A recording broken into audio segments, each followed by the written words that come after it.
இனிமே கண்ணை மூடிட்டு கடலை எண்ணெய் வாங்கலாம். ஏன்னா மந்த்ரா கடலை எண்ணெய் இதயத்தின் தயாரிப்பு. வறுக்க பொரிக்க ஏன் எல்லா சமையலுக்கும் மந்த்ரா தான். மந்த்ரா கடலை எண்ணெய், அபார ருசி, ஆரோக்கியமான உடல் நலம். மகாராஷ்டிரா துணை முதல்வராக இருந்த அஜித் பவார் மும்பையில் இருந்து பாராமதிக்கு விமானத்தில் சென்றபோது விமானம் வெடித்து சிதறியதில் பலியானார். பாராமதியில் நேற்று அவரது உடல் தகனம் செய்யப்பட்டது. இன்று அவரது அஸ்தியை எடுத்துச் சென்ற பவாரின் மகன்கள் அவற்றை புனித நீர்நிலைகளில் கரைத்தனர். இதையடுத்து மாநில அரசியலில் அஜித் பவாரின் இடத்தை நிரப்புவது யார் என்ற கேள்வி தீவிரமடைந்துள்ளது. அஜித்தின் மனைவி சுனேத்ரா பவார் ராஜ்யசபா எம்பியாக உள்ளார். அஜித் பவார் வகித்த துணை முதல்வர் பதவியை அவருக்கு வழங்க வேண்டுமென தேசியவாத காங்கிரஸ் தலைவர்கள் வலியுறுத்தியுள்ளனர். அதேபோல் அஜித் பவார் வசமிருந்த நிதித்துறை, விளையாட்டுத்துறை போன்ற முக்கிய இலாக்காக்களை தங்கள் கட்சிக்கே ஒதுக்க வேண்டும் எனவும் என்சிபி தலைவர்கள் குரல் எழுப்பியுள்ளனர்.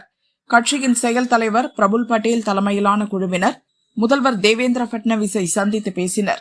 அவரிடம் தங்கள் தரப்பு விளக்கத்தை முன்வைத்ததுடன் மாநில அரசியல் நிலவரம் குறித்து பேசினர். இதுகுறித்து ராஜ்யசபா எம்பியும் என்சிபி செயல் தலைவருமான பிரபுல் பட்டேல் கூறியதாவது: என்சிபியின் அடுத்த தலைமை பற்றி கட்சியின் முக்கிய நிர்வாகிகள் கூடி முடிவெடுக்கப்படும். அஜித் பவார் வகித்த துணை முதல்வர் பதவியை அவரது மனைவி சுனேத்ராவுக்கு வழங்குவது பற்றி யாருக்கும் மாற்று கருத்து இருக்கக்கூடாது. ஆனால் இது பற்றி சுனேத்ராவுடன் கலந்து ஆலோசித்த பிறகே எதையும் கூற முடியும்.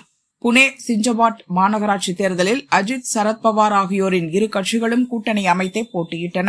அதேபோல் வரும் பஞ்சாயத்து தேர்தலிலும் கூட்டணி அமைத்து போட்டியிடவே அஜித் விரும்பினார்.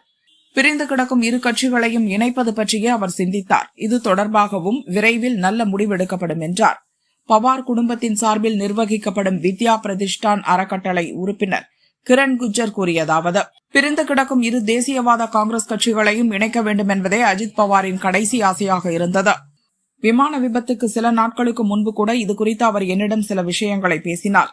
அஜித் பவார், சரத்பவார் குடும்பத்தார் மற்றும் கட்சியின் முக்கிய நிர்வாகிகள் கலந்தாலோசித்து முக்கிய முடிவெடுக்க வேண்டும் என அவர் கூறினார். அஜித் பவாரின் திடீர் மறைவை அடுத்து அரசு நிர்வாகத்திலும் கட்சியிலும் ஏற்பட்டுள்ள நெருக்கடி அந்த மாநில அரசியலில் பரபரப்பை ஏற்படுத்தியுள்ளது. सुनेत्रा पवार जी का नाम का कोई किसी को विरोध करने का सवाल ही नहीं आता है। केवल पर हम अभी सुनेत्रा पवार जी को मिले, हम बात करें, रिक्वेस्ट करें, उसके बाद मैं आपको कुछ बोलूं तो अच्छा रहेगा।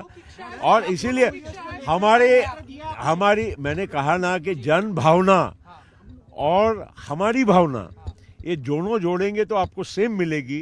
हमको केवल उनके साथ एक बार बात करने का मौका दीजिए। और अभी देखिए, अभी हमारे को तुरंत हमको खाली विधिमंडल जो हमारी डिप्यूटी सीएम की जगह है ये भरने की जरूरत है। उसको हम केवल जल्दी से जल्दी पूरा करने की प्रक्रिया में है।